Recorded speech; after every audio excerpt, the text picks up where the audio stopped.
Before the law, there stands a God. A man comes from the country begging admittance to the law. But the God cannot admit him. Can he hope to enter at a later time? That is possible, says the God. The man tries to peer through the entrance. He had been taught that the law should be accessible to every man. Do not attempt to enter without my permission, says the God. I am very powerful, yet I am the least of all the gods.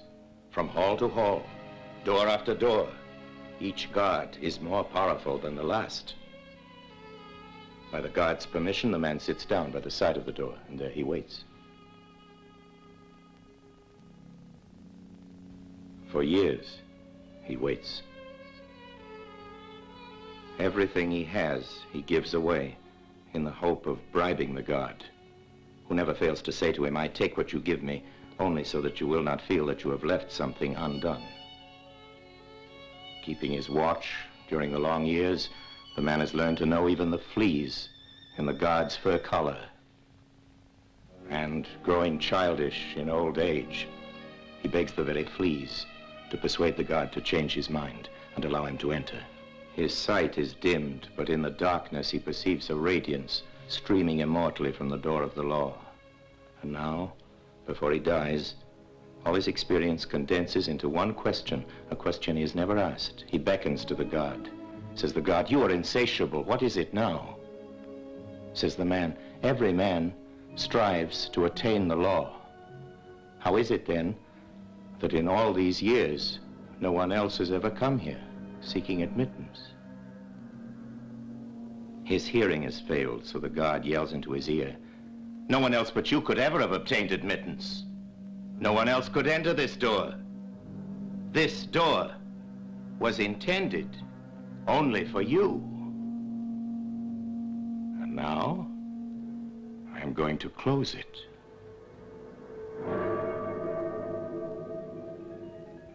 So yeah, to give a little bit of a context, this scene in the book is here actually to explain the law to the guy who is on a trial, the man called K. This scene is actually explaining him why does the law or why does the courts work like that? Why, you know, judges don't know judges and judges don't know laws, and why is it just so random? Because in a book, the law really feels, you know, random, and some people think it's like a reference to, I don't know, French Revolution law that was, you know, after the French Revolution, that was just crazy and was just killing everybody. Some people think it was like, you know, reference to, you know, totalitarian regimes or something. But I personally think it was just his precision of law at his time, because the thing is, law is always kinda ungrabbable, you know. You can hardly understand it when you are just, you know, normal random citizens, and even if you are actually in like a law business, when you are a lawyer or something, or where you actually study laws, you still don't understand everything, you know. You gotta just do so much research, and it's very, very, very complicated, because obviously it's not, you know, law can be easy, because if the law actually would be easy, it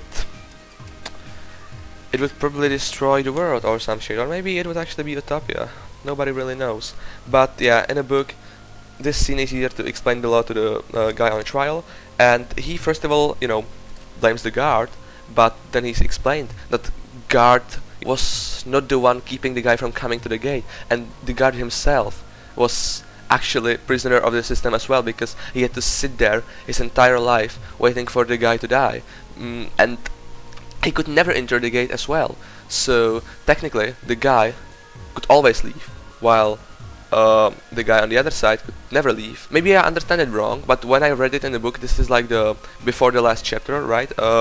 So I understood it the way that, you know, the guy on a trial can basically leave and nobody is going to bother him, but at the same time, in the last chapter, and now big spoiler alert, he's going to fucking die, okay? They are going to kill him. So maybe you can't really leave, because when you would leave, you might as well get fucking killed. But the thing is with Kafka, he never really explains anything that much, because I feel like it's just up to your interpretation.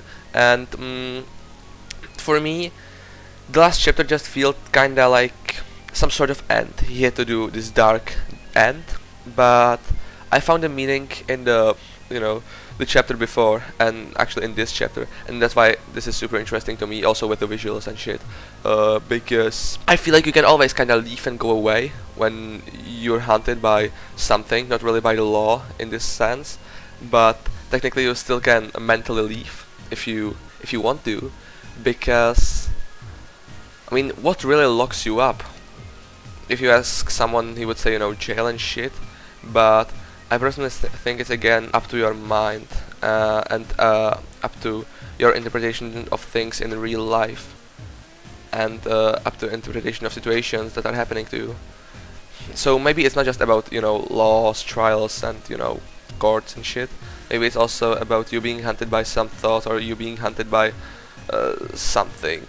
Anyway, like, my opinion doesn't that matter. I'm going to cut it down anyways. I just wanted you to show this book and overall this pretty interesting author, and I found this video to be quite amusing. I mean, it has like 1,000 views, so yeah, that's also good.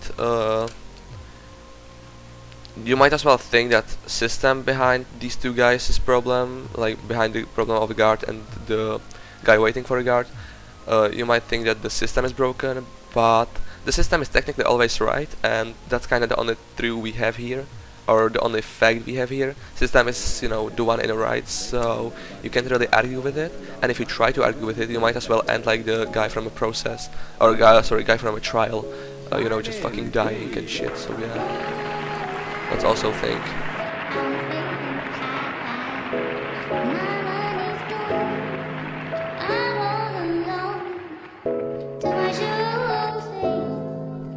The world keeps turning.